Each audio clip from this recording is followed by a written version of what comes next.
Life is funny, isn't it? We spend so much time chasing big dreams, rushing through the chaos, and scrolling through screens that we forget to notice the little things happening right in front of us. Welcome to Exposure TV, where we shine a light on the beauty of everyday tales. Today, I'll introduce you to Mama Rose, a street vendor whose story will make you laugh, cry, and rethink what it means to live meaningful life. It was one of those mornings, gray clouds hanging in the sky, threatening rain, but the kind of rain that doesn't know when to start. You could smell the wetness in the air, like the earth itself was holding its breath. A faint breeze carried the scent of freshly baked bread from a bakery down the street, mixed with the hum of car horns, hurried footsteps, and distant chatter. I was walking, earbuds in, lost in my own world, when I noticed her. Her stall wasn't new. I must have walked past it 100 times before. But that day, something about her caught my eye. Maybe it was her laugh, bright and infectious, cutting through the noise of the busy street. Or maybe it was the way she leaned over her table, arranging her fruits like they were tiny treasures. She wore a faded blue dress and a headscarf tied neatly. But it was her smile that really stood out. Warm, wide, and welcoming, like she had all the time in the world just for you. That's how I met Mama Rose.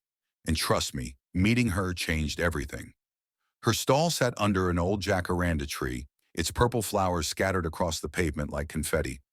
Next to her, a stray dog lay curled up, dozing peacefully, oblivious to the hustle and bustle around it.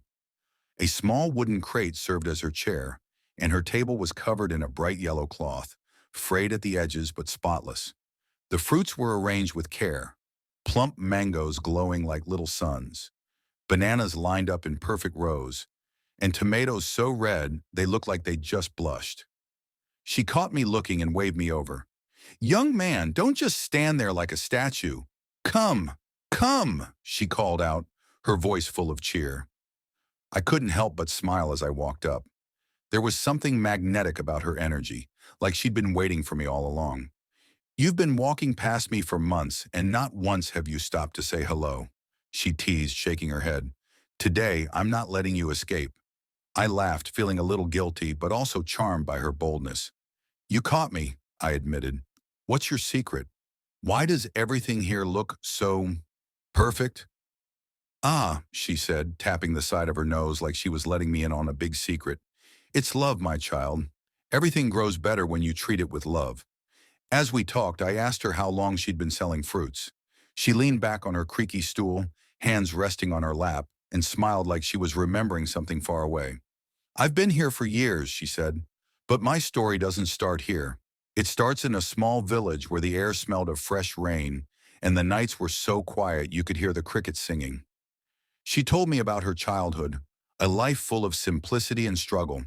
She was the youngest of 5 children and the only girl. Her brothers went to school wearing crisp uniforms and carrying books that fascinated her. But for her, there were no books, no uniforms. "I used to hide behind the door and watch them leave every morning," she said, her voice soft. "I'd beg my father, 'Please, let me go too.' But he would laugh and say, 'Why does a girl need school? Your school will be in your husband's house.'" Her words hung in the air, heavy with the weight of lost dreams. But then she chuckled, shaking her head. "It hurt back then," she admitted, "but life has a funny way of teaching you things, even without books. I learned to be strong. I learned to adapt." Mama Rose got married young, as most girls in her village did. Her husband was a kind man but a simple farmer, and money was always tight. "I remember the first time I came to the city," she said, her eyes twinkling. "I was terrified. So many people, so much noise. But my husband said, 'This is where we'll make a life for ourselves.' And so we did." They started with a small plot of land, growing vegetables and selling them in the local market. It wasn't much, but it was enough. "Then one day," she said, her voice growing quieter, "my husband fell sick. He was gone within weeks. And there I was with 3 small children and no idea what to do." She paused, her eyes clouding over for a moment. But then she straightened her back, her voice steady again. "That's when I decided. I wasn't going to let life beat me. I set up this stall, and I've been here ever since." One day, Mama Rose noticed a little girl sitting on the steps near her stall, watching her brothers walk to school. The girl's eyes were big and curious, but her shoulders slumped with defeat. I saw myself in her, Mama Rose said, and I couldn't just stand by. She struck up a conversation with the girl, who told her she wasn't allowed to go to school because, well, she was a girl. That broke my heart, Mama Rose said, so I decided to do something about it. She started saving a few coins every week, cutting back on her own expenses. Eventually, she bought the girl a notebook, some pencils, and even a secondhand school bag.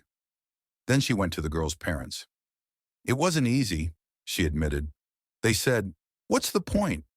She'll just get married and leave." But I told them, if she learns, she can take care of herself. She won't have to depend on anyone. Her persistence paid off. The parents agreed, and the little girl started school. Years later, Mama Rose said, her eyes shining, that girl came back. She was a teacher by then. She hugged me so tight, I thought my bones would break. She said, "Mama Rose, because of you, I'm helping other girls like me." Her voice cracked as she added, "That's why I do what I do. It's not just about selling fruits, it's about planting seeds." I asked her if she had helped others, and her smile grew even wider. "Oh, there have been so many," she said, waving her hand. "There's Samuel, who comes every morning to buy bananas.